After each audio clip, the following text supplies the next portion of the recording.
आज सकाळी जे आहे की 6:15 वाजता जे आहे की जो दुर्दैवी अपघात झाला त्याच्यामध्ये आमचे जे चुलत बंधू आहे लीलाधर मंगल जाधव हे त्या अपघातामध्ये त्यांचं दुःखद निधन झालेलं आहे। परिवारातील एक कर्ता पुरुष या अपघातामुळे गेलेला आहे। आमचं पोलीस प्रशासन आणि यांच्याजवळ एकच मागणी आहे की जे कोणी दोषी असतील हे कायद्याच्या कचाट्यातून सुटू नयेत, त्यांच्यावरती सदोष मनुष्यवधाचा गुन्हा त्यांच्यावरती दाखल व्हावा। हे जे मुलं आहेत की आता आम्हाला समजतंय किंवा आम्ही सीसीटीव्ही पाहतोय तर हे जे हे फक्त ड्रंक अँड ड्राईव्ह त्यांच्या मजाक मस्तीमुळे जे आहेत आज किती जणांचे परिवार जे आहेत या ठिकाणी उद्ध्वस्त झालेले आहेत। तुमच्या माध्यमातून शासनाला विनंती आहे की हे जे हे आरोपी जे आहेत कायद्याच्या याच्यामधून सुटायला नको पाहिजे। हे जे 106 जे कलमांच्या याच्यामध्ये जे की सोडायचा प्रयत्न चालू आहे। 106 एक जर काय ते 5 वर्ष बेलेबल ऑफेन्स आहे। उद्या जो तो आरोपी सुटून जाणार आहे। आमची मागणी आहे की त्याच्यावर 107(2) दाखल व्हायला पाहिजे की जेणेकरून तो जो आहे जो आरोपी आहे तो सोडायला नको पाहिजे। त्याच्यात तात्काळ जे इथं आणल्यानंतर जे आतापर्यंत त्याचे मेडिकल केलं गेलं नाही, त्याने खरोखर त्याने जे दारू पिलेली होती का नव्हती हे जे हे त्यांनी जे ना चौकशी करायला पाहिजे। एक निर्दोष आणि निष्पाप माणसाची या ठिकाणी हत्या झालेली आहे। म्हणजे 2 लोकांना त्यांनी ठोकलेलं आहे आणि हे जे की कायद्याच्या कचाट्यातून तो सुटू नये एवढी आमची विनंती आहे।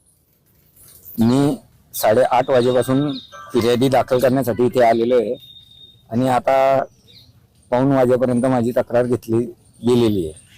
तर मला हे विचारायचं आहे की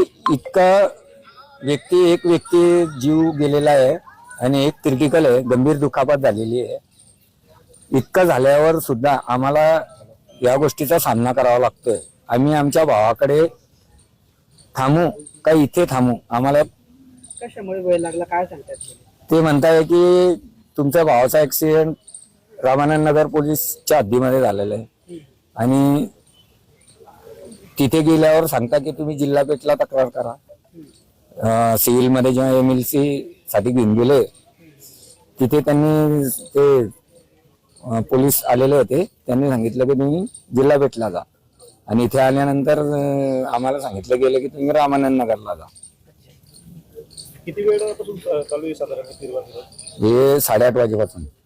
आता जाऊन त्यांनी एकाच फिर्यादीमध्ये दोघांचे नाव टाकले। 5 तासापासून आणि जे लोक आहे ते टोटल 4 होते। ते 4 पैकी फक्त त्यांनी एकाच माणसाला आरोपी केलेले आहे आणि ते पण खरे का खोटे ते तर आता सीसीटीव्ही मध्ये येऊनच जाईल। तुमचं काय म्हणणं आहे? मी याची सखोल चौकशी व्हावी अशी शासनादरबारी मी हात जोडून विनंती करतो। माझ्या भावाला खायला भाकर नाहीये आणि तो आज मृत्यूशी झुंज देत आहे। माझी शासनाला हीच कळकळीची विनंती आहे। कलेक्टर साहेबांना पण माझी हात जोडून विनंती की त्यांनी लक्ष द्या। हो, दारू पिलेले आहेत।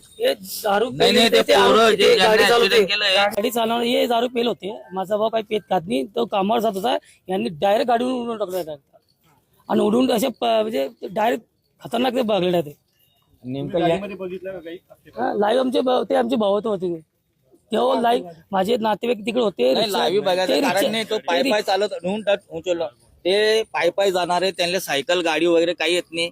ते रेग्युलर आजचे 30-35 वर्ष झाले त्यांना काम करताय ते राजकमल टॉकीजकडे साहेबांचं।